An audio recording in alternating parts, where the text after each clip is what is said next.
Hello बच्चों, this is the new class for acid bases and salts. This is lecture number 2 and in this lecture we are going to discuss about bases. In the previous lecture we have seen everything about acids and that part is over. Now there are some topics, there are some things that we are going to carry forward also in this lecture like the pH scale. So वो pH scale के बारे में हम लोग को क्या पढ़ना है? That will help us understand bases and their strengths. So coming to bases, what are bases? ठीक है, base क्या होता है? So basically, base is the chemical opposite of an acid. तो जो काम acid करता है, base exactly उसका opposite करेगा chemically. So basically, acid and bases are two rivals, you can say. They both neutralize each other. That is why we have neutralization reaction. जिसमें एक acid एक बेस को न्यूट्रलाइज कर देता है एंड दोनों जब रिएक्ट करते हैं जो प्रोडक्ट होता है that is a neutral salt and water. But is it always the case कि वो जो सॉल्ट बनता है वो न्यूट्रल है या नहीं? क्या वो एसिडिक सॉल्ट हो जाता है? क्या वो सॉल्ट बेसिक होता है? We don't know. सो उसके बारे में भी we are going to discuss in this lecture. So as I said, bases are the chemical opposites of acids. अब बेस को आइडेंटिफाई कैसे करेंगे इसके हम लोग ने प्रीवियस क्लास में मेथड्स देख लिए थे by using indicators. So you have synthetic indicators like methyl orange and phenolphthalein, natural indicators like litmus. So you can use these indicators to identify whether the substance is acidic in nature or it is basic in nature. So according to the pH scale, कोई भी substance जो 7 से लेके 14 pH level 7 से लेके pH level 14 के बीच में होगा, so that would be called as a base. ठीक है, it is on the basic side of the scale. Basic as in वो base है. ठीक है, जितना ज़्यादा वो 14 के तरफ जाएगा, the higher the number, the more will be its basic character. तो जो सबसे ज़्यादा strong base होगा उसका हो सकता है कि it will be very close to 40 and a weak base would be having a pH scale value of near about more than 7, थोड़ा सा 7 से थोड़ा ज़्यादा, 7 being neutral. So this is about the strengths of acids and basically the strength of bases. कि आपका base कितना strong है, more the value on the pH scale, more strong is the base. Less the value on the pH scale, less strong is the base. So basically, if I were to bifurcate between strong and weak,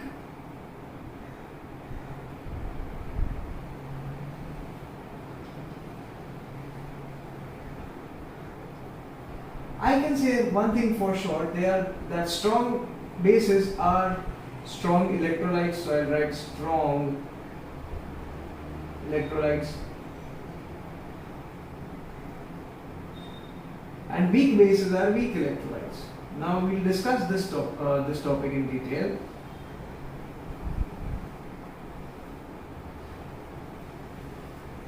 Weak bases are weak electrolytes.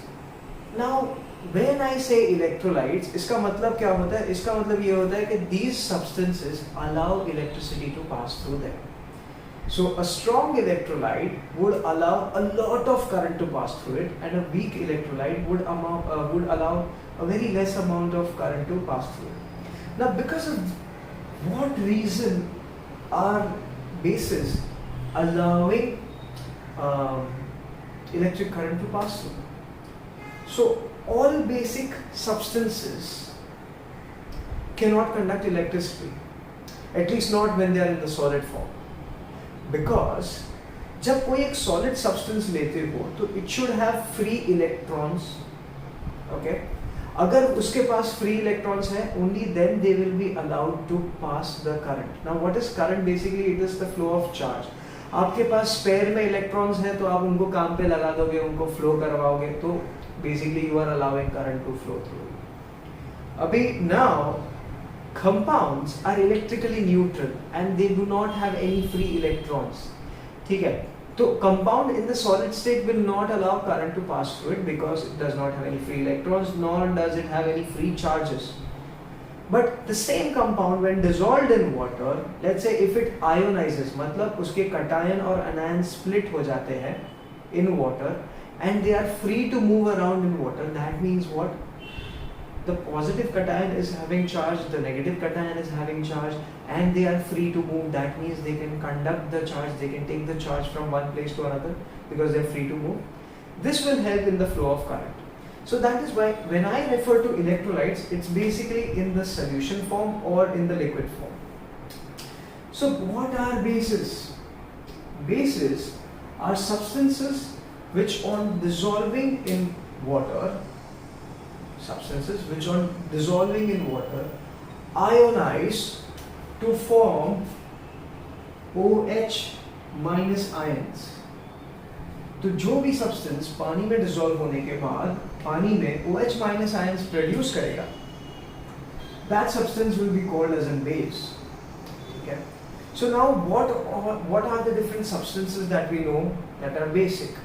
So I can write that all metal oxides and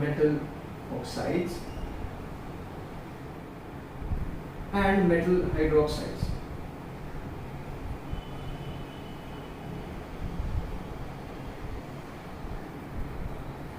Metal oxides and metal hydroxides are basic in nature.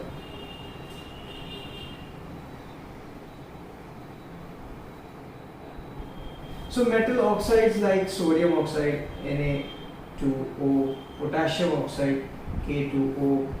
Then you have metal oxides other than these two as aluminium oxide Al2O3, copper oxide CuO. These are all basic in nature. Okay. Then let us talk about metal hydroxides. So now metal hydroxides like calcium hydroxide, sodium hydroxide NaOH, potassium hydroxide like KOH. Okay. Now all these substances are basic in nature. Why? Because on dissolving in water they would all produce OH minus ions. Okay, fine. Now that need not necessarily always be the case. Why? Because aluminium oxide and copper oxide, they generally do not dissolve in water. Okay. So if they cannot dissolve in water, they cannot produce OH minus ions. But still I have called them bases. Why? Now this is where we bifurcate or we segregate two categories under bases. So one you can call them base, the other you call them alkalis. Now what are alkalis? Alkalis are those soluble bases which on dissolving in water they ionize to give you OH minus ions. ठीक है, तो जो dissolve हो सकता है पानी में उसको आप अल्कली बोलोगे. ठीक है, जो डिसॉल्व नहीं होता है लेकिन फिर भी वो बेस के जैसा बिहेव करता है तो उसको आप बेस बोलोगे. ठीक है, तो हर बेस पानी में डिसॉल्व नहीं होगा लेकिन हर अल्कली पानी में जरूर डिसॉल्व होगा, right? Because alkalis are soluble but all bases are not soluble. So for example sodium oxide is soluble in water, so I can call this an alkali because उसको dissolve करने पे ये OH minus ions बनाएगा. But Al2O3 is a base, but I cannot call it an alkali because ये पानी में dissolve नहीं होता. पानी में dissolve नहीं होगा तो OH minus ions नहीं बनाएगा. So that means I can say that. Now this is a very important thing that you need to note down. All alkalis are bases, but all bases are not alkalis.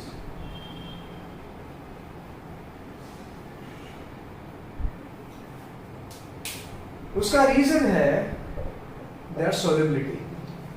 अगर वो dissolve होगा and if it is producing OH minus ions, so that means it is an alkali. If it is not dissolving in water and not producing OH minus ions, so that means it is not an alkali. So now ये तो हम लोग ने देख लिया कि bases और alkalis में क्या फर्क होता है. Al2O3 बेस है, क्यों? क्योंकि वो बेस के जैसा बिहेव करता है. It is basic in nature. उसका pH आप measure करोगे तो that would be more than 7, right? So that's why you still have it in the basic category. But substances like NaOH, KOH, they also dissolve in water. So that's why they're definitely bases and they give out OH minus ions. So इनका dissolution का अगर मुझे reaction लिखना हो, can you note this down? I am just erasing this. अगर मुझे इनका reaction जब वो पानी में dissolve होते हैं तो उनका ionization का reaction अगर लिखना है तो वो कैसे होगा? तो sodium hydroxide is known as caustic potash.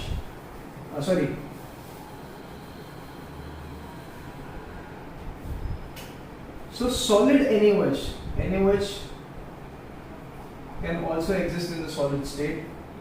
इसको जब मैं पानी में dissolve कर देता हूँ, ठीक है? When I dissolve this in water, this is solid. Okay. This will form NaOH aqueous. Okay, this will give you NaOH aqueous. Now NaOH aqueous मतलब क्या है कि ये इसके dissolved state में है, ठीक है?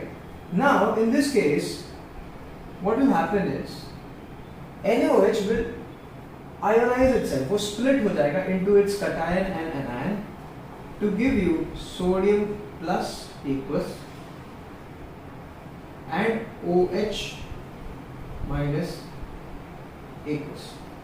अब जो strong electrolytes है, I mean like जो strong bases है, they are NaOH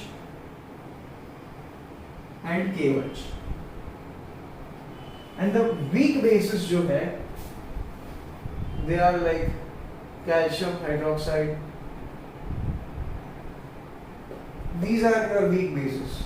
Another is NH4OH, ammonium hydroxide. This is a weak base. Now, why am I calling it a weak base, and why are they also known as weak electrolytes? That is because, as compared to the strong bases like NaOH, क्या होता है कि जब मैं NaOH solid को पानी में dissolve करूँगा, let's say there are 10 molecules of NaOH, पानी में dissolve करने के बाद 10 के 10 ionize हो जाएंगे, and I will get OH minus ions. मतलब उस solution के अंदर NaOH का molecule एक भी देखने नहीं मिलेगा. They will all be split up into their respective ions. अब the thing with weak bases or weak electrolytes is that कि उनको पानी में dissolve करने के ऊपर they do not ionize completely. वो सारे के सारे 10 के 10 molecules split होके ions नहीं बन जाएंगे. So हो सकता है कि वो 10 में से 8 ऐसे ही पड़े हो in the molecular state, and only 2 molecules are able to ionize themselves and split. तो इसके लिए ज़्यादा ions आपको OH minus ions नहीं देखने मिलेंगे. So now we know that if it is a strong base, so that means what? In a given amount of water, let's say in a given fixed volume of water, let's say 1 liter water, 1 mole of NaOH will produce like let's say 1000 OH ions. ठीक है? And in 1 liter of water, 1 mole of calcium hydroxide produces only 10 OH minus molecules, OH minus ions. So this means ये ज़्यादा OH minus ions produce कर रहा है. So now the more the concentration of OH minus ions in a given volume of water, the more basic the solution will be. वो ज़्यादा basic होगा. The less number of OH minus ions in a given amount of water, in a given volume of water, will mean that they are less basic. क्योंकि वो ज़्यादा OH minus ions नहीं है, the concentration is less. That means the basicity is less. So इसीलिए these are weak electrolytes. Why? अगर ज़्यादा charged particles, ज़्यादा charged ions आप नहीं बनाओगे तो ज़्यादा current flow नहीं हो पाएगा. So because they are not able to ionize completely, that is why they are not able to conduct current that easily. So this is the basic classification of bases and how we have segregated them into weak bases and strong bases.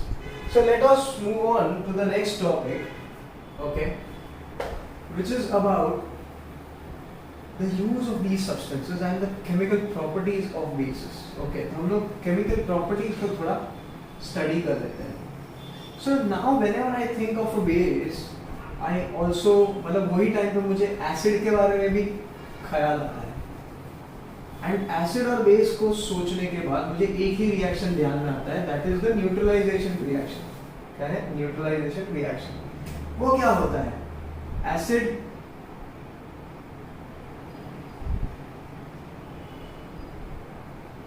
plus base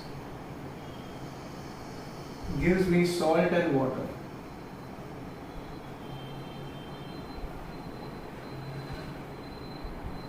I'll write this salt plus water. So this is your neutralization reaction. So how does this happen? So let us take a very simple example of an acid, that is hydrochloric acid in the dilute form plus NaOH in the dilute form. So both of them are aqueous, okay? Otherwise they won't react. These both will react to give you NaCl plus H2O. So now how is this happening? So remember this, that the anion of the acid bonds with the cation of the base. Na और Cl जुड़ जाएंगे and H and OH will combine to give you H2O. So now if I were to write this reaction like this, so H plus Cl minus plus Na plus and OH minus, right, will react to give me NaCl, which is from here, plus H plus and OH minus will give me H2O. So basically हमारे लिए important बात क्या है? हमारे लिए important बात ये है कि देखो H plus ions मतलब क्या? It is representing an acidic solution. OH minus ions मतलब क्या? They are representing a basic solution. So I know that when acidic ions react with basic ions, they form a neutral compound, that is water. So my naturally the other reaction would be H plus ions equals OH minus ions equals will give me H2O. So this is also an example of a neutralization reaction. ये acidic है, ये base है और ये जो चीज बनता है वो neutral है. Water is neutral. So that is why it is called a neutralization reaction. So this is one of the reactions. ऐसे बहुत सारे reactions होते हैं between acids and bases. Okay. So now we can also write one more this is one of the properties of bases. Okay, so I'll just mark this as number 1.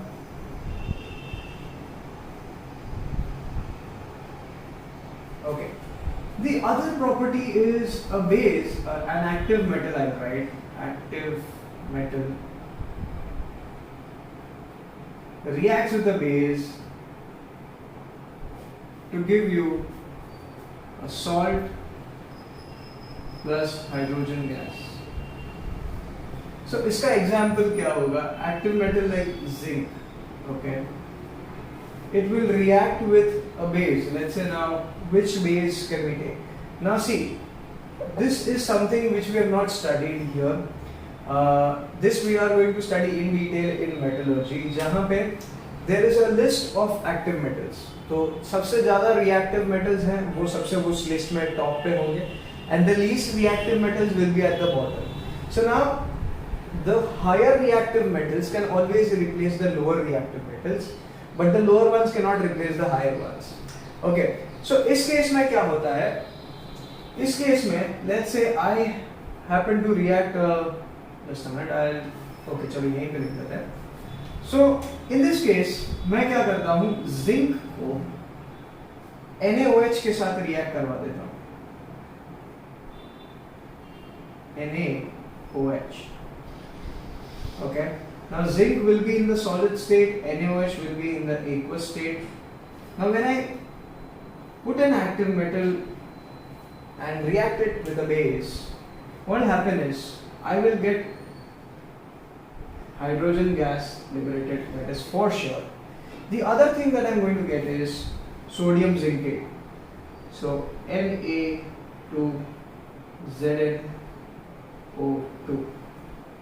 Now to balance this reaction, I have to put a 2 here, and I think so we're done. Oxygen there 2, oxygen, zinc 1, zinc 1, yes. So now this substance that is formed here is called sodium zincate. It is a salt. Okay, तो ये salt बन जाएगा and hydrogen gas will be liberated. Now how do I identify whether this gas is hydrogen or not? ये हम लोग ने previous lecture में देखा था. It is a transparent gas. It is odorless, तो दिखेगा नहीं, smell भी नहीं कर सकते हो आप. तो कैसे होगा? You take this same, you do the same experiment. ठीक है, test tube, उसके अंदर से एक pipe,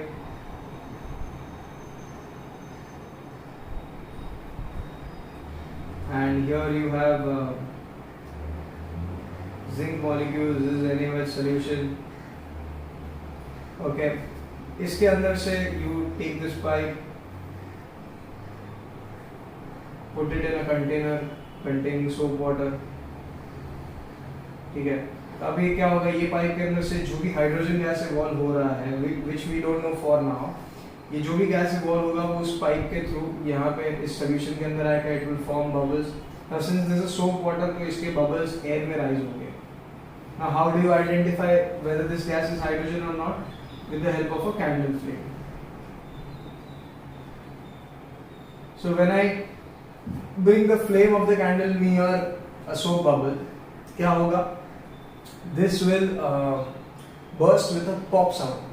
So we know that hydrogen gas burns with a pop sound. So that is how we identify that this gas is hydrogen. Okay. So this is how you can identify hydrogen gas. Okay. And this is also one of the properties that bases react with active metals to form to form hydrogen gas.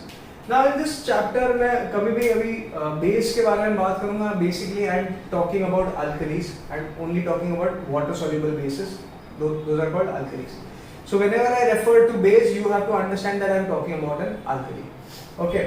So please note this reaction down, and I'll erase this so that we can move on to the next topic. So what is the next property? So the next property is when you react an base with an metallic oxide. Sorry, non-metallic oxide. So non-metallic oxide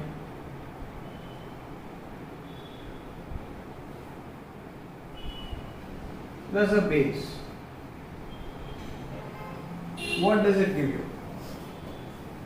So now, before we move into this property, I want you to know that हम लोगों ने अभी लिखा था that all metal oxides are basic in nature. So non-metallic oxides are the opposite. They are acidic in nature.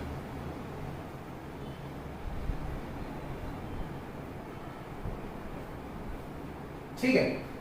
So this is acidic in nature. This is obviously base है तो basic होगा. तो क्या होगा? Base, I mean a base and an acid. Acid plus base. तो ये क्या हो जाएगा? Acid plus base will give you salt and water. Yes. So ये एक type का neutralization reaction हो जाएगा. So let us see what type of neutralization reaction does this lead us to. ठीक है? So in this case, it should give you a salt plus water molecule. So इसका एक example देख लेते हैं. Non-metallic oxide, let's say I take it as carbon dioxide. Now this is an acidic gas. ठीक है? This gas का property क्या है? Acidic है. तो कभी भी कार्बन डाइऑक्साइड को आप ब्लू लिटमस के कांटेक्ट में, मॉइस्ट ब्लू लिटमस पेपर के कांटेक्ट में लेके आओगे, it will turn the moist blue litmus paper red. So blue litmus red, that means the substance is acidic. Plus a base, I will take it as calcium hydroxide. This is a non-metallic oxide. Carbon is a non-metal, उसका oxide plus calcium hydroxide. Now this is obviously in the gaseous state and this is in the aqueous state. Okay, this will react to give you CaCO3 plus H2O. Now calcium carbonate, as you know, इसको हम लोग शाबार ties भी बोलते हैं, marble बोलते हैं, ठीक है. It is a solid, it does not dissolve in water, so this will precipitate out and this will be your water in the liquid state. So देखो, is the reaction balanced? Hydrogen 2 है, hydrogen 2 है, oxygen यहाँ पे 4 है, oxygen यहाँ पे 2 इसके और 2 से 4 है, कैल्शियम और कार्बन 1 है, कैल्शियम और कार्बन 1 है. So this reaction is balanced. So now you know one more property, that when bases react with non-metallic oxides, a salt and water is also formed. So it is also a type of a neutralization reaction. ठीक है, तो ये 3 property हमने note कर ली. Now let us move on to the next property. So with this we begin with the new topic salts. Base में ज़्यादा कुछ था नहीं, ठीक है, छोटा सा टॉपिक था, 3-4 प्रॉपर्टीज थी, वो हम लोग ने देख ली. There is one more thing that I wanted to cover in the base topic. तो उसमें basically क्या है कि what do all bases have in common? Okay, so all bases have OH minus ions in common. When they dissolve in water, they all produce OH minus ions. Now here again I would like to clarify that when I am referring to a base, I actually want to say an alkali. ठीक है, हर alkali पानी में dissolve होके वो OH minus ions produce करेगा. So this is something which is common throughout all the alkalis. जैसे हम लोग ने acids में देखा था, all acids have in one thing in common. What? When they are dissolved in water, they all produce H plus ions. ठीक है. So now let us move on to the salts का part. And salts में हम लोग को क्या देखना है? Salts में we have to understand how salts are formed. So salts are formed when you replace the hydrogen in an acid with a metal. So let's say for example, you have HCl. Okay, you have HCl. So HCl का अगर hydrogen को if I replace this with a sodium atom, तो क्या बन जाएगा? This will form NaCl. समझ लो, hydrogen निकाल के सोडियम लगा दिया. Now we have one more thing. You have H2SO4. H2SO4 को अगर मैं निकाल के, मतलब समझ लो इसको, this hydrogen if I replace it with the metal calcium, तो मुझे क्या मिलेगा? I will get calcium sulfate, CaSO4. Let's talk about nitric acid, HNO3. If I remove this hydrogen and replace it with potassium, I will get potassium nitrate, KNO3. So if you observe closely, हम लोग को salt कहाँ से मिल रहा है? Basically from an acid by replacing the hydrogen with a metal. एक और example देख लेते हैं. You have acetic acid, that is CH3COOH. अब इसमें कौन सा हाइड्रोजन? ये वाला नहीं, ये वाला हाइड्रोजन को if I replace it with a metal like sodium, so I will get a salt called sodium acetate, CH3COONA. This is called sodium acetate. Okay. अब ये सारे salts कहाँ से बन रहे हैं? Basically they are formed by replacing the hydrogen atom from the acid and replacing it with a metal. ठीक है, तो we have understood that salts are generally made from replacement of hydrogen from an acid with a metal. लेकिन when I refer to a salt, that does not always mean कि मैं NaCl की बात कर रहा हूँ. ठीक है, salt is a very common term we use in daily life. तो जो when you speak of a salt in the scientific terms, मतलब in the scientific way, तो basically salt can mean any of these salts, कोई भी salt. ठीक है, but एक common man के लिए salt मतलब क्या है? NaCl होता है. ठीक है. So now we are science students, so definitely whenever we say salt, तो हम लोग को सिर्फ NaCl नहीं सोचना है. ठीक है. So now let us understand ये जो सॉल्ट्स होते हैं, मैंने अभी अभी आपको बताया था कि whether these salts that are formed are they neutral always और are they acidic in nature और are they alkaline in nature. So let us understand how salts are formed. So let's say अगर मैं एक strong acid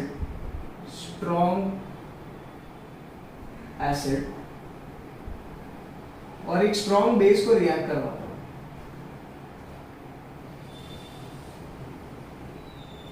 then the salt that is produced will be a neutral salt. For example, strong acid like HCl plus a strong base like NaOH will give me NaCl. Now NaCl is neutral in nature. उसका आप pH test भी कर सकते हो by dipping a red litmus paper or a blue litmus paper. दोनों भी डाल के देखो, दोनों का color change नहीं होगा. That means it is a neutral salt. Now let's say if I take a strong acid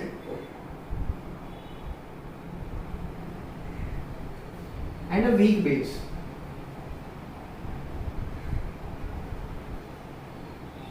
तो क्योंकि एसिड स्ट्रॉन्ग है ज्यादा, जो सॉल्ट प्रोड्यूस होगा that will be an acidic salt.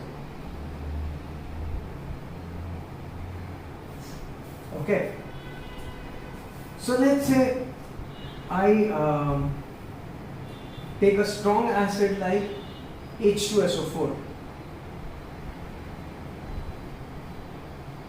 Okay, and I take a weak base like calcium hydroxide CaOH twice. तो अब ये जो सॉल्ट होगा that will be calcium sulfate. Now there are chances that this salt will be acidic in nature. ठीक है. So now we can also have the opposite combination of a weak acid and a strong base. So इसमें base strong है तो the salt will be a basic salt. ठीक है. So इसमें you can take weak acid like carbonic acid, तो H2CO3 में ले लेता हूँ, H2CO3 plus a strong base like NaOH. Let's say it gives me NaHCO3. Now this is sodium bicarbonate or also known as baking soda. Now this will be a basic salt. Now basic salt का मतलब क्या हुआ? ये basic salt का मतलब ये हुआ कि इसका salt को जब मैं पानी में डिसॉल्व करूंगा तो जो solution बनेगा वो basic होगा. This is an acidic salt. Now what do I mean by an acidic salt? This salt, when I dissolve in water, it will give me an acidic solution. This is a neutral salt. This means when I dissolve this salt in water and if I check the solution, that solution will be neutral. Okay, this is how you basically check whether a salt is acidic or it is basic in nature. Okay, so now NaHCO3 baking soda is a basic salt. तो अभी आपको शायद समझ में आ रहा होगा कि ये बेसिक है, इसीलिए आपको एसिडिटी के टाइम पे you use baking soda to calm your acidity down. Baking soda को पानी में मिला के पी लेते हैं हम लोग. तो इनो में क्या होता है? इनो भी वही काम करता है. ठीक है. क्यों? क्योंकि ये एक बेस है, अपने स्टमक के एसिड के साथ रिएक्ट करेगा and it will reduce the acid in your stomach. It will neutralize the excess acid. So basically excess acid कब प्रोड्यूस होता है? Now we all know that in our stomach we produce hydrochloric acid. Now this hydrochloric acid is produced in excess when you eat food which is not that easy to digest. जैसे कि कोई oily खाना खा लिया बहुत ज़्यादा, तो when you eat a lot of oily food, what happens is oily food is a little difficult to digest. So आपका स्टमक क्या करेगा कि उसको डाइजेस्ट करना है तो वो ज़्यादा एसिड प्रोड्यूस करेगा. ठीक है, that is a good thing because it wants to get rid of that food, भाई डाइजेस्ट करके निपटाओ इसको जल्दी से. But in the bargain what happens is this acid starts like coming in contact with the walls of your stomach lining, जिससे वो जलन होता है because that is a concentrated acid. Now this burning feeling is basically called acidity. You get those like sour burps, जैसे अजीब से खट्टे खट्टे लगा रहा था. That is all signs of acidity because your stomach is produced excessive acid. So अब इसको न्यूट्रलाइज करना है, तो एसिड को न्यूट्रलाइज करना है तो आपको एक बेस की जरूरत होगी. So that is why you have like antacids. ठीक है, antacids क्या होते हैं? They also contain basically they also contain sodium bicarbonate, that is your baking soda. Also they also some of the antacids like Gelusil and other antacids जो bottle form में आते हैं, उसके अंदर ये होता है MgOH twice, magnesium hydroxide. Magnesium hydroxide क्या होता है? It is a base. ठीक है, it is a metal hydroxide, it is a base. इसको मिल्क ऑफ मैग्नीशिया भी कहते हैं. So milk of magnesia is an important compound in the antacids. वो आपके स्टमक में जाएगा, एक्सेस एसिड के साथ रिएक्ट करके उसको न्यूट्रलाइज कर देगा. So basically a neutralization reaction will happen in your stomach and it will get rid of the excess acid. ठीक है, बेसिस के और भी बहुत सारे यूज होते हैं, जैसे कि NaOH है, उसका use is made to make soap, detergents. It is also used to make paper. Like paper के लिए वो बहुत इंपॉर्टेंट है पेपर बनाने की इंडस्ट्री में. सो NaOH बेसिकली बेसिस का generally they are soapy in nature. ठीक है, उनको हाथ लगाओगे तो ऐसा लगेगा साबुन वाले पानी को हाथ लगा रहे. They are soapy in nature. Strong bases are highly corrosive, weak bases are not that corrosive. Okay, then strong bases and weak bases में एक और difference है electrolytes का. मैंने कहा कि strong bases conduct a lot of electricity, weak bases are not able to conduct electricity in their aqueous form obviously. Now ये सारी properties हैं. Also bases if you taste, they taste bitter. ठीक है, थोड़ा सा कड़वा taste होता है. Acids खट्टे होते हैं, bases थोड़े कड़वे होते हैं. ठीक है, so these are the basic properties about bases. This you can just simply read about in the textbook. You can find out the uses. They're pretty easy and fun to understand. So magnesium hydroxide is milk of magnesia. उसको acidity को reduce करने के लिए use होता है. और bases कहाँ पे use होते हैं? It's also used in toothpastes. ठीक है, आपके जो toothpastes होते हैं, they are alkaline in nature. Now why do you need toothpastes that are alkaline in nature? देखो क्या होता है, when you eat sugary food, ठीक है, तो the sugar is broken down in your mouth into simpler sugars and an acid is also produced. तो एक acid जो मुंह में commonly produce हो जाता है, that is lactic acid. ठीक है, now what happens is your teeth are made up of calcium phosphate. Now that is the hardest substance that you can find in the entire body, your teeth. So अभी ये calcium phosphate है ना, इसको पानी के साथ मतलब कुछ असर नहीं होता, पानी इसका कुछ नहीं बिगाड़ सकता. But when you keep calcium phosphate in an acidic surrounding, calcium phosphate disintegrate होते जाएगा. ठीक है, decompose हो जाएगा. So that is basically your enamel, जो teeth का जो outermost layer है, उसको वो erode करते जाएगा वो acid. ठीक है. So that is why certain people develop sensitivity after a certain time. कि वो ठंडा खाएंगे तो basically they have this like jitters going through their body because their teeth are now sensitive. Why has that happened? Because आपका जो teeth का जो enamel है वो erode हो गया है and अंदर की जो veins है, जो nerves है, they are exposed. पहले नहीं थी क्योंकि एक strong layer of enamel था. But because of bad eating habits, eating too much sugary food and not cleaning your mouth very often, leads to the erosion of the enamel. Why? Because of the production of the acid. अपने मुंह के अंदर जो bacteria होता है वो sugar को decompose करके एसिड बनाता है and this acid erodes your enamel. तो अभी इस एसिड को आप कैसे रोक सकते हो काम करने से? So simple है, उसको न्यूट्रलाइज कर दो with a base. So that is why it is always suggested that रात को सोने से पहले after dinner you should always brush your teeth.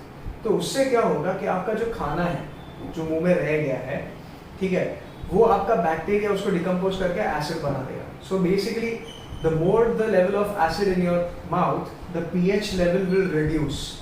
ठीक है, वो ज़्यादा एसिडिक होते जाएगा तो पीएच आपका कम होते जाएगा. तो उसके वजह से क्या होता है, उसके वजह से your enamel gets eroded. So you don't want that. You want the pH to increase again. So you use a base. ठीक है, जो टूथपेस्ट होते हैं they are alkaline in nature. तो क्या होता है, when you brush with the toothpaste, the alkaline nature of the toothpaste neutralizes the acid in your mouth and आपका pH वापस increase हो जाएगा, and that is how you can stop the acid from removing away the layers of enamel on your teeth. So this is also one of the uses of bases.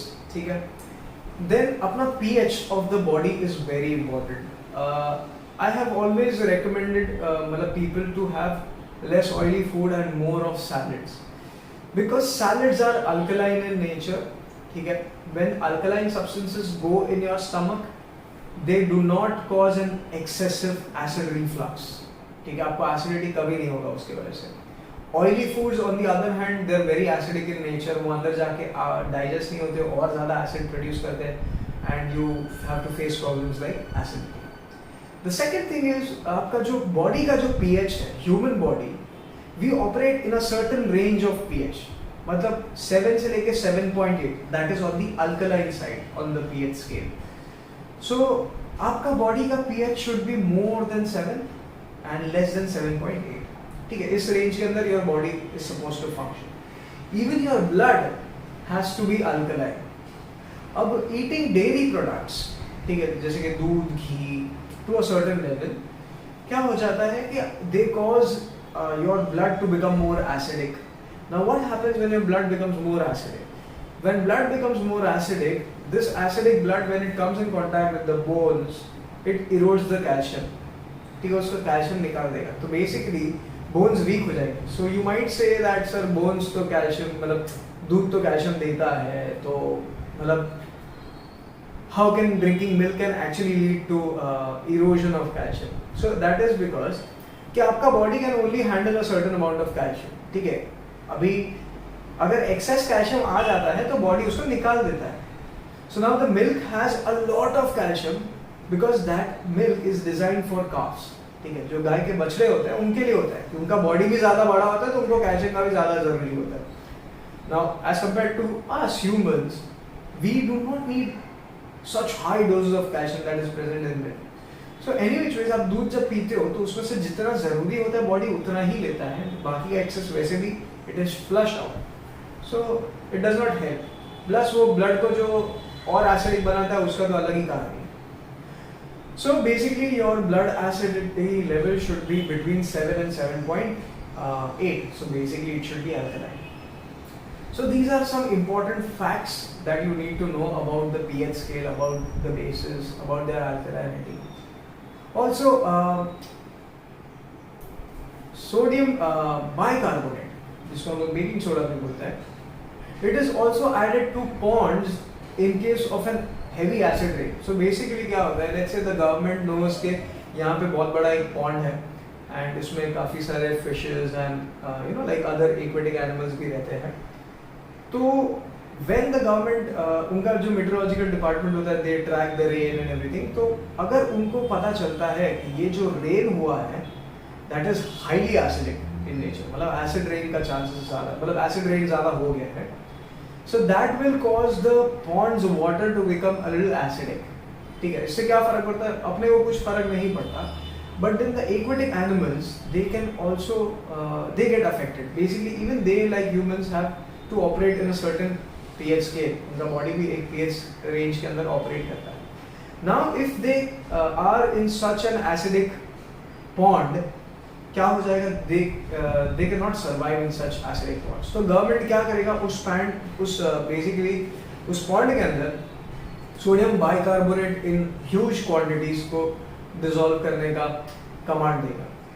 Now why is it that? So that is because जो sodium bicarbonate है it is alkaline in nature, basic है वो. ठीक है, तो वो जो पानी के अंदर जो एक्सेस एसिड प्रोड्यूस हो गया है उसको न्यूट्रलाइज कर देगा and then the pH of the pond will increase. देखो एसिड है तो पीएच डिक्रीज हो जाएगा ना, 1 की तरफ जाएगा, 0 की तरफ जाएगा। अब उसको एसिड को आप न्यूट्रलाइज कर दोगे तो पीएच आपका वापस इंक्रीज हो जाएगा, it will come towards the neutral side, and that is how you can save the aquatic animals from dying because of an acid. So ये सारे यूजेस है ऑफ बेसिस, ठीक है। सो ये जो सॉल्ट है, अलग अलग सॉल्ट है, they can be acidic, they can be basic. It all depends on what combination of acid and a base you've used to produce them. ठीक है. So now let us discuss about certain salts. अभी कुछ salts हम लोग specifically इस chapter में discuss करने वाले हैं. Salts like bleaching powder, salts like baking soda, washing soda, ठीक है, and gypsum, जिससे हम लोग का प्लास्टर ऑफ पेरिस बनता है. So all these salts are very important because we use them in daily life, तो उसके यूजेस भी देखेंगे. Let's talk about bleaching powder, sorry not bleaching soda, bleaching powder.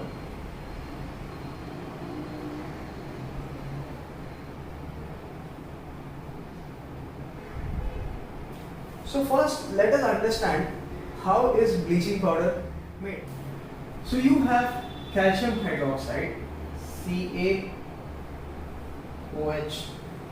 twice. Okay, this when you react it with chlorine gas, okay, now this will be in the gaseous state, this has to be in the solid state, ये dry है, okay. This will react together calcium oxychloride, CaOCl2 plus H2O plus. So this is called calcium oxychloride.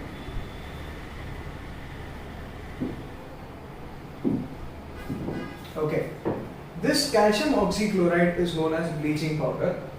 ठीक है. अब ये bleaching powder का use कहाँ पे होता है? Bleaching powder when you dissolve it in an acid will produce chlorine gas, ठीक है. Now this chlorine gas is highly corrosive in nature, मतलब वो बहुत ही ज़्यादा it is a strong oxidizing agent, तो कोई भी सब्सटेंस को ऑक्सीडाइज कर देगा. तो जैसे कि ये क्लोरीन गैस अगर मेरे कपड़ों के कांटेक्ट में आ जाता है तो it will remove the colour, ठीक है. You can also try this with flowers. तो flowers के जो petals होते हैं, those colored flowers, let's say for example a red rose, उसको when you bring it in contact with chlorine gas, उसका red color उड़ जाएगा, ठीक है.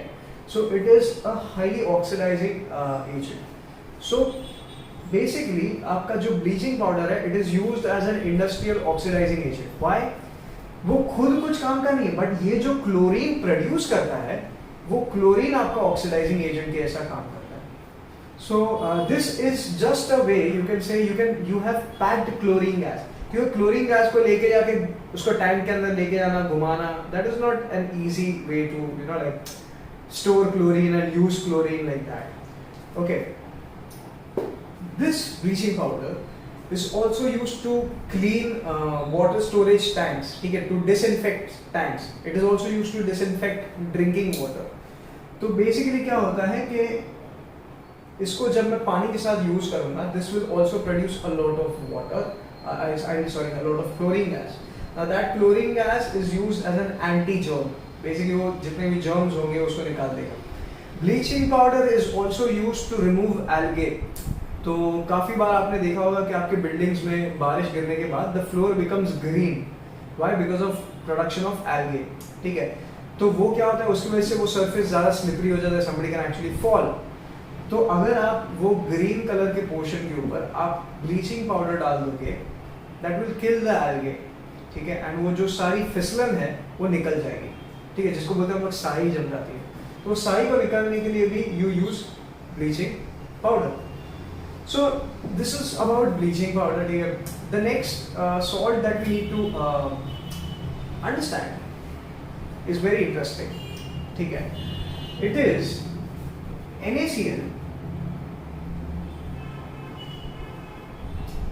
NaCl का मैं एक कॉन्सेंट्रेटेड सोल्यूशन बना, सोडियम क्लोराइड को पानी में आप डिसॉल्व कर दीजिए and make that solution concentrated, saturated. That saturated solution of sodium chloride is called brine solution. ठीक है.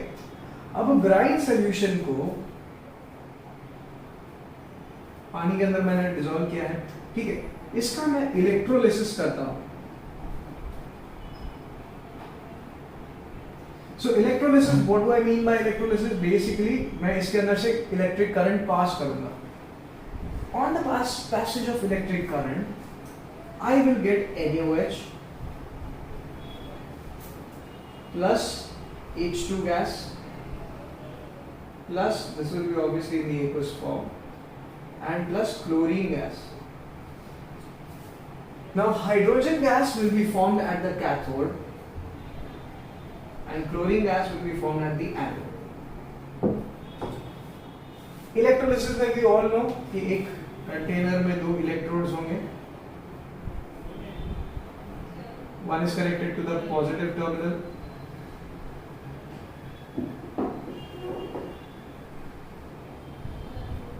the other is connected to the negative terminal of a cell. ठीक है. तो जो पॉजिटिव टर्मिनल होता है that will attract the cations, so this will become this will attract the anions, so this will become the anode. And जो negative terminal से connect होता है वो नेगेटिवली चार्ज होगा तो वो पॉजिटिव आयंस को अट्रैक्ट करेगा, they are the cations, so that is why it is called the cathode. So cathode पे पॉजिटिव आयंस अट्रैक्ट होंगे तो इसका इलेक्ट्रोलिसिस पे हाइड्रोजन आयंस जो है they are positive ions. ठीक है. Those hydrogen ions will go here, they'll get attracted to this. Chloride ions, they will form Cl minus, they are anions. Now those anions will go towards the anode and hydrogen gas is liberated at the cathode. ये chlorine यहाँ पे जाके it will release as chlorine gas and the solution will have aqueous NaOH. Now ये तीनों substances जो produce होते हैं they are of very important uses to us humans. Chlorine gas, as I discussed, उसके बहुत important uses होते हैं जैसे कि to form other compounds. Then you also use this to form HCl gas. That is a different process though. Hydrogen gas जो है उसका use कहाँ पे? It is used as a fuel. ठीक है. It is used to generate vegetable fat. How vegetable oil को in the presence of nickel at 60 degree Celsius आप उसको अगर हाइड्रोजन गैस के साथ रिएक्ट करवाते हो तो वो वेजिटेबल फैट बन जाता है. From vegetable oil you get vegetable fat.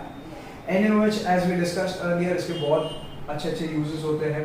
ठीक है. Hydrogen is also used in the form of used to form ammonia जो कि आगे जाके फर्टिलाइजर्स में यूज होता है.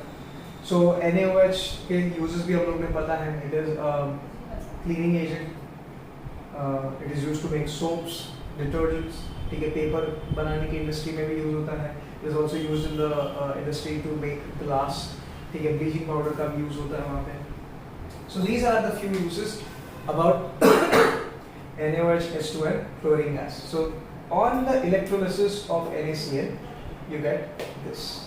ठीक है. ये तीनों कंपाउंड हमारे बहुत ही काम आते हैं. ठीक है. So you make a note of this and I'll erase this.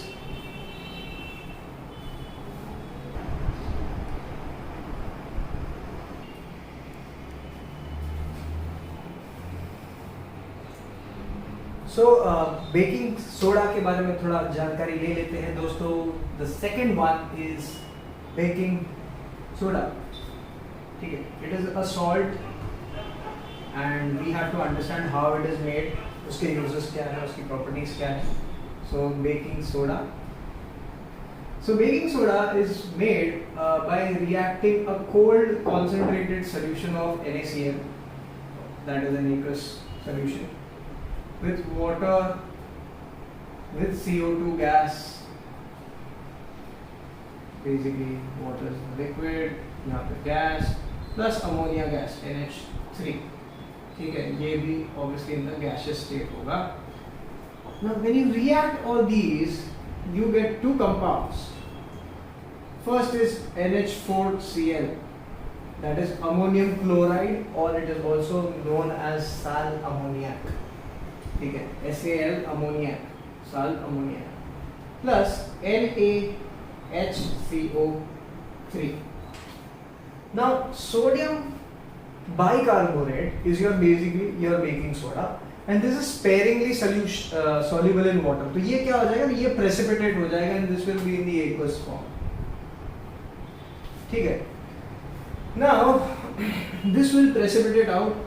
ये आपका solid आप इसको मिल जाएगा, आप इसको filter करके wash करके clean करके आप you can dry it and there you have your sodium bicarbonate.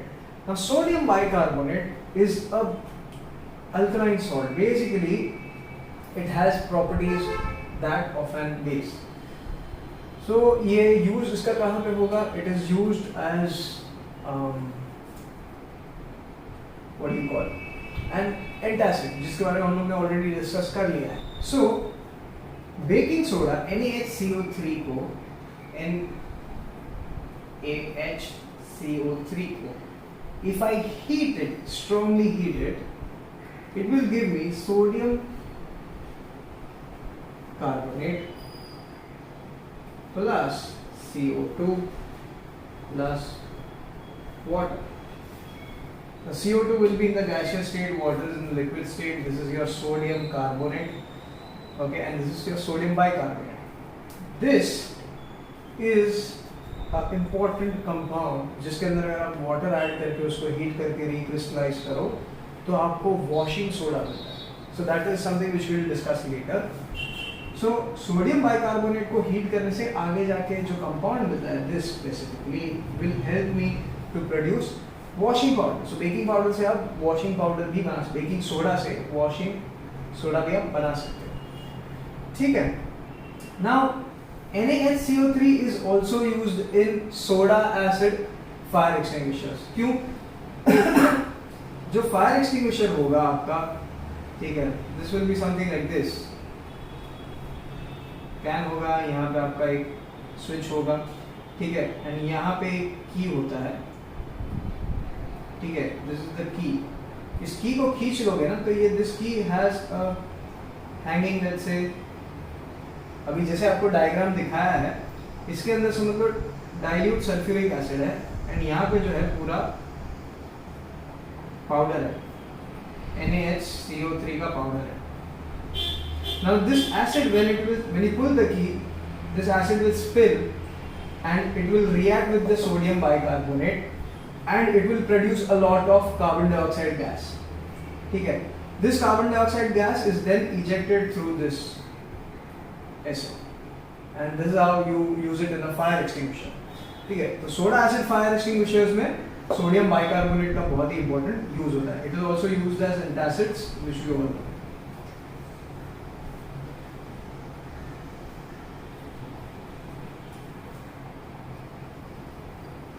Now let us talk about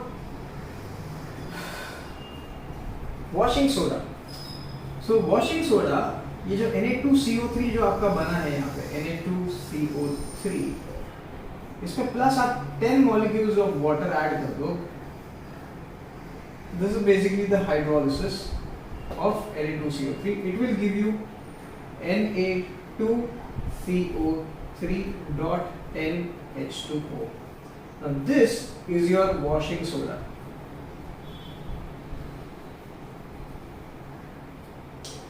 अब washing soda में ये .10H2 मतलब क्या है? ये जो water molecules है, they are called as water of crystallization. ठीक है, ये water of crystallization क्या होता है? We discussed that.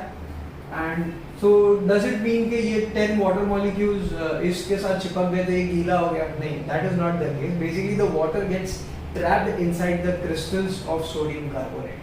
ठीक है, तो एक मॉलिक्यूल ऑफ सोडियम कार्बोनेट के अंदर 10 मॉलिक्यूल ऑफ वाटर ट्रैप हो गए and this is called the water of crystallization. वो सोडियम कार्बोनेट के मॉलिक्यूल के अंदर प्रेजेंट है. ठीक है, so now this forms your washing soda. Okay, now baking soda से आपने वॉशिंग सोडा कैसे बनाया? मैंने आपको बताया ये वॉशिंग सोडा का सोडियम कार्बोनेट का पार्ट है. उसको आप पानी ऐड करो, थोड़ा सा पानी ऐड करो, then you have to heat it. Heat करके फिर उसको जब आप ठंडा करोगे तो क्रिस्टल्स फॉर्म हो जाएंगे पानी के सरफेस पे. वो क्रिस्टल्स को आप निकाल लो बाहर, and those crystals will be of washing soda. ठीक है, बेकिंग सोडा NaHCO3, सॉरी मेरा से गलती से इरेज हो गया, NaHCO3 बेकिंग सोडा से आप बेकिंग पाउडर भी बना सकते हो. सो बेकिंग पाउडर क्या बनता है, कैसे बनता है? So I just write that down. Baking powder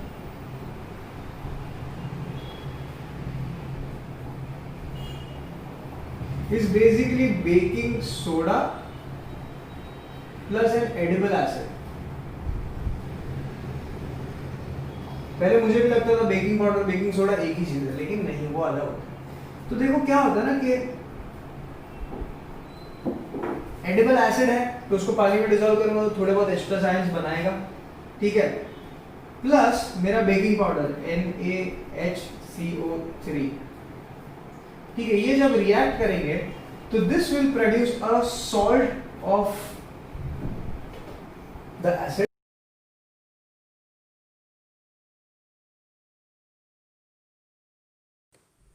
a sodium salt of an acid produce करेगा, प्लस ठीक है, ये बनना ही बनना वाटर. तो ये जो कार्बन डाइऑक्साइड है जो गैस इवॉल्व होता है, that is responsible for the entire baking process. Basically आप जब ब्रेड बनाते हो तो उसके अंदर हम लोग बेकिंग पाउडर डालते हैं. तो बेकिंग पाउडर क्या करेगा ब्रेड के अंदर जब ये रिएक्शन होगा, जब वो एसिड इस बेकिंग पाउडर के साथ कांटेक्ट में आके उसको जब आप बेक करोगे, हीट करोगे, तो पूरा you can see that dough rising. So why is it rising? Because of production of carbon dioxide gas. जितना ज्यादा कार्बन डाइऑक्साइड गैस प्रोड्यूस होगा उतना ज्यादा वो राइज होगा, उतना ज्यादा आपका केक जो है वो ज्यादा स्पॉन्जी होगा and it will be more softer. So that is why baking powder में थोड़ा सा एडिबल एसिड भी होता है. It can be any acid, ठीक है, जो भी मैन्युफैक्चरर डिसाइड करता है, ठीक है. So this is another use of your baking powder, sorry baking soda, उससे आप बेकिंग पाउडर बनाते हैं, ठीक है. So now we've discussed about washing soda also, उसका मैन्युफैक्चरिंग प्रोसेस भी देख लिया हम लोग ने. तो वॉशिंग सोडा का यूज कहाँ पे है? It is used to make hard water soft, ठीक है. जो हार्ड वाटर होता है ना उसमें क्या होता है, there are certain salts of calcium and magnesium sulphates, ठीक है, जो कि पानी के अंदर रह जाते हैं. They make the water hard. Now what do I mean by making the water hard? मतलब when I use that water along with soap, वो झाग, it will not allow the water to foam. बहुत ज़्यादा foam झाग नहीं बनने देगा. मतलब क्या है, आपका साबुन ज़्यादा यूज हो जाएगा एंड उतना ज़्यादा अच्छे से आपके कपड़े या बर्तन क्लीन भी नहीं हो पाएंगे. So now that is because of the hardness in water. Now if I want to make hard water soft, I will add a little bit of washing soda to it. Washing soda डाल देने से क्या होता है, वो water soft हो जाता है. कैसे? जो insoluble salts of calcium and magnesium होते हैं वो सॉल्युबल हो जाते हैं, डिसॉल्व हो जाते हैं. तो वाटर का जो हार्डनेस है वो चला जाता है एंड उसके बाद आप जब उसके अंदर सोप यूज करोगे तो बहुत ज़्यादा वो फोम करना स्टार्ट कर देगा. So washing soda is also used in detergents. अभी देखो for example let's say Surf Excel एक कंपनी है जो अपना डिटर्जेंट बेचता है under the brand name Surf Excel. तो टीवी पे उन लोग ऐड करेंगे हमारा पाउडर बहुत अच्छा है, ये है वो है. So through out India everybody is watching that add. जो बंदा गांव में भी बैठा है और जो बंदा सिटी में भी बैठा है. Now in the cities you generally get soft water supply, ठीक है, but that is not always the case in the villages. तो गांव में जो बंदा ये टीवी पे एडवर्टाइजमेंट देख के जाएगा, बोलेगा भाई मैं आज सर्फ एक्सेल से कपड़े धोऊंगा, वो 10 रुपए का एक छोटा पैकेट ट्रायल के लिए लेके आता है एंड देन वो पानी के अंदर डिसॉल्व करता है, उसको साबुन वाला पानी बना देता है, फिर उसके अंदर कपड़े धोता है. उसके कपड़े अच्छे से धुलते ही नहीं है, वो पूरा पैकेट खाली कर देता है और धुलता ही नहीं है. तो वो क्या बोलेगा, अरे यार सर्फ एक्सेल का ऐड आता है, ये तो सब फालतू पाउडर है, कुछ इतना अच्छा है नहीं, बेकार में टीवी पे ऐड डालते हैं. But the same person who is using it in the city, he will appreciate the powder कि वहाँ क्या मस्त कपड़े साफ हो. Why is it so happening? It is because कि गाँव में जो पानी यूज कर रहा है that is hard water, ठीक है. तो hard water में आपका जो सोप है वो इतना अच्छा परफॉर्म नहीं कर पाएगा. So that is why all the detergent makers know this fact कि हमारा पाउडर ऐसा नहीं कि सिर्फ सिटीज में ही बिकने वाला है, गाँव में भी बिकेगा, ठीक है. गाँव में गांव के लोगों के लिए they have design the smaller packets के 10-10 रुपए वाले पाउच उनको सस्ता पड़ेगा, ठीक है, they can not by the entire 200-300 रुपया किलो वाला पाउडर, उनके लिए बहुत महंगा है, तो डेली यूज वाले 10-20 रुपया खर्चा करके उन लोग कपड़े धुल लेते हैं। तो उनके लिए they have always made sure कि उसके अंदर वॉशिंग सोडा उन्होंने अपने डिटर्जेंट के अंदर ऐड किया ही हो। तो क्या होगा कि in case if somebody is using that powder with hard water, the powder will still perform very nicely because उसके अंदर वॉशिंग सोडा है। तो वो वॉशिंग सोडा हार्ड वाटर को सॉफ्ट कर देगा एंड उसके अंदर बाकी के जो डिटर्जेंट्स है वो उसको अच्छे से क्लीन करेंगे। तो इसीलिए जो गांव का बंदा भी who is staying in an area where they have only hard water, वो अपने जब कपड़े उसी डिटर्जेंट से धोएगा तो वो भी उसको अप्रिशिएट करेगा कि नहीं सच्ची वो बहुत अच्छा पाउडर है। So this is why all the detergent manufacturers always add washing soda to their detergents, ठीक है। वॉशिंग सोडा के और भी बहुत सारे अच्छे अच्छे यूजेस हैं, जैसे कि आप उसको घर के बाकी के क्लीनिंग के लिए भी यूज करते हो, not only for washing clothes but also for the floors and everything, जो दिवाली के टाइम पे मम्मी यूज करती है। So basically it is used as a cleaning agent, ठीक है। एंड क्लोथ्स में वो basically how does it work, तो क्या होता है कि जो क्लोथ के अंदर जो कभी दाग पड़ गया, ठीक है, तो वो दाग क्या होता है वो जल्दी से जाता नहीं है if you are using only water, ठीक है। कभी कपड़े गंदे हो गए हैं, मिट्टी विट्टी ज़्यादा चिपक गई है, तो सिर्फ पानी से धुलने से वो नहीं जाएगा। So what happens is washing powder को जब आप डिजोल्व करते हो पानी में और फिर धोते हो, तो उससे ये होता है कि जो सॉल्ट्स है ना, जो दाग में जो चिपक गए हैं कंपाउंड्स, वो उन कंपाउंड्स को वाटर सोल्यूबल बना देगा, ठीक है, तो वो पानी के अंदर डिजोल्व हो जाएंगे। अब जब आप उसको धुले मतलब साबुन वाले कपड़े को जब आप पानी के अंदर धोओगे तो जो कंपाउंड जो उसके ऊपर बन गए हैं दे आर वाटर सोल्यूबल, तो जब आप उसके ऊपर पानी डालोगे तो वो कंपाउंड पानी के अंदर डिजोल्व हो जाएगा और पानी के साथ चला जाएगा। सो आपके कपड़े जो है they will get rid of dirt and stains. So that is how basically washing soda functions, ठीक है। उसके बाद let us talk about the next salt, that is gypsum, जिससे हमारा प्लास्टर ऑफ पेरिस भी बनता है। सॉरी, सो जिप्सम जो है that is nothing but calcium sulphate, calcium sulphate CaSO4.2H2। Now .2H2O का मतलब क्या है? 2 molecules of water are trapped inside the crystals of calcium sulfate, ठीक है, they are on the water of crystallization। अब इसको जब मैं हीट करता हूँ, when heated at 100 degree Celsius, ठीक है, the temperature is very important, इसको क्या बोलते हैं? इसको हम लोग बोलते हैं gypsum. It forms calcium sulfate dot half H2O plus 1.5 H2O। इसके अंदर से 1.5 molecule of H2O अलग हो जाएगा and you will get calcium sulfate dot half H2O। ये जो है आपका प्लास्टर ऑफ पेरिस है,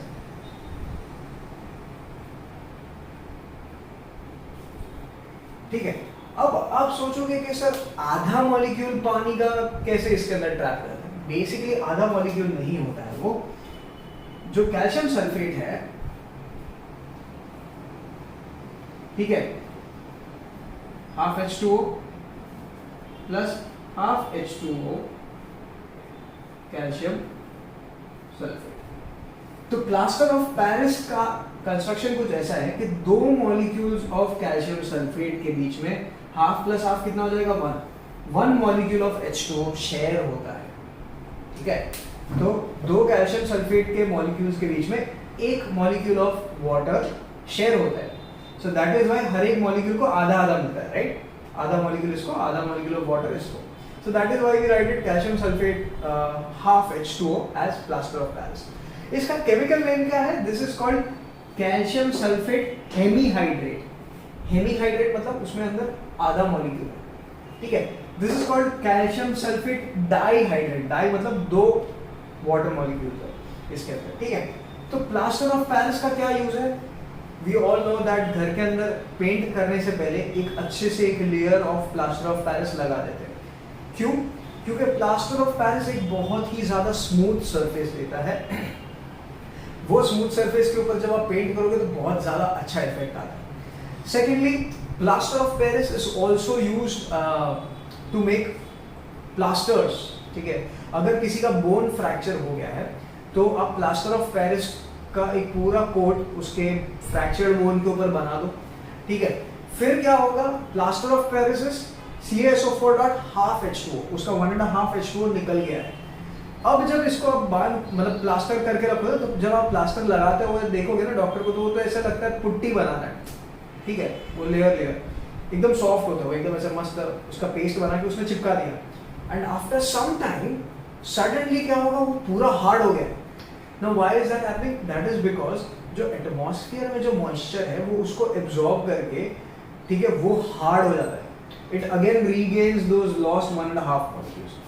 अब इसका क्या होता है, इसके वजह से that cast becomes very hard. वो कास्ट हार्ड होने की वजह से क्या होता है ना, आपके बोन को मूवमेंट करने से वो रोकता है, and that is how bone को जिस पोजीशन में ज्वाइन होना है उसी पोजीशन में उसको होल्ड करके रखेगा।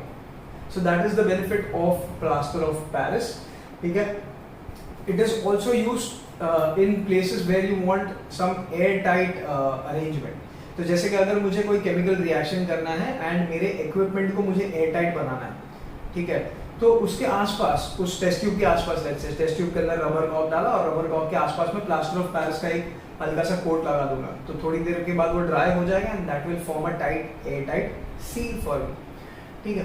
सो प्लास्टर ऑफ पेरिस को कैसा होता है ना, उसको जब स्टोर करते हैं तो they have to make sure that they have stored it in an air tight container. उसको मॉइस्चर के कांटेक्ट में नहीं आने देना है, क्योंकि जैसे ही वो मॉइस्चर के कांटेक्ट में आ जाएगा, दिस कैल्शियम सल्फेट हेमीहाइड्रेट का पेस्ट जो है वो हार्ड हो जाएगा and then it will be of no use, ठीक है, it will lose its properties. So that is all about plaster of Paris that you need to know. इसमें ज्यादा कुछ इसमें डिटेल में जानने का जरूरत है नहीं, ठीक है। With this we come to the next topic about salts and water of crystallisation. इसका कंसेप्ट भी बहुत छोटा है, मैं फटाफट समझा देता हूँ and you will all understand this, ठीक है। सो जो सबसे पहला अभी हम लोग ने जो सॉल्ट देखा, that is calcium sulphate SO4.2H2O। This is your gypsum, ठीक है। Then you have copper sulphate CuSO4.5H2O, ठीक है, ये हमारा कॉपर सल्फेट के क्रिस्टल है। Then you have iron sulphate FeSO4.7H2O, ठीक है। अब इसका नाम क्या है? This is called iron sulphate heptahydrate. Hepta मतलब 7, ठीक है, हाइड्रेट मतलब वाटर है उसके अंदर, मतलब वाटर ऑफ क्रिस्टलाइजेशन है। This copper sulphate pentahydrate, that means 5 water molecules are inside the crystal of copper sulphate as water of crystallisation, ठीक है। Then you have washing soda. Washing soda का अगर किसी ने फॉर्मूला पूछा तो मतलब Na2CO3 नहीं लिखना है, आपको लिखना है Na2CO3.10H2O। ये 10H2O होंगे, उसके बाद ही आप इसको वॉशिंग सोडा बोल पाओगे, नहीं तो नहीं बोल पाओगे। सो this is called sodium carbonate decahydrate. Deka मतलब 10, हाइड्रेट मतलब वाटर।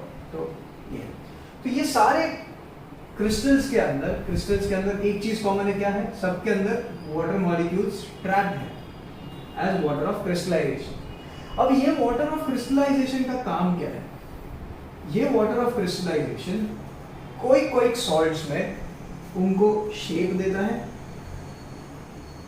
एंड कलर देता है, ठीक है। For example, if I take copper sulphate के crystals, hydrated copper sulfate. Now this is called CuSO4.5H2O is also called as hydrated copper sulfate. इसका colour होता है ग्रीन, ठीक है, this is green in colour. तो मैं क्या करूंगा, एक टेस्ट ट्यूब के अंदर थोड़े से कॉपर सल्फेट के क्रिस्टल्स को ले लूंगा, hydrated copper sulphate crystals which are green in colour, उसको हीट करूंगा। जैसे ही थोड़ी देर हीट करने के बाद मैं नोटिस करूंगा कि उसका कलर गायब होते जा रहा है and those crystals become completely white, colourless, ठीक है। तो इसका मतलब क्या हुआ, ये जो कॉपर सल्फेट है, now it has become CuSO4, copper sulphate बन गया है, इसके पानी के जो मॉलिक्यूल्स थे वो गायब हो गए। सो this is called anhydrous copper sulphate. Anhydrous का मतलब क्या है? विदाउट वाटर, ठीक है। सो सेम अभी ये जो I am so sorry, copper sulphate is blue in colour, मेरे दिमाग में आयरन सल्फेट था, आयरन सल्फेट का कलर ग्रीन होता है, ठीक है। Same thing will happen with iron sulphate, iron sulphate के ग्रीन क्रिस्टल्स को आप टेस्ट ट्यूब में लो, उसको हीट करो, वो ग्रीन कलर चला जाएगा।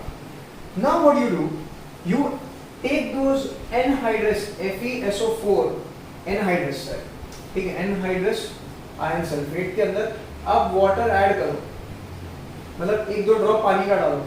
जैसे ही आप वो 2-3 ड्रॉप्स पानी के डालोगे ना, वो पानी वो क्रिस्टल्स के ऊपर स्प्रेड होना शुरू हो जाएगा।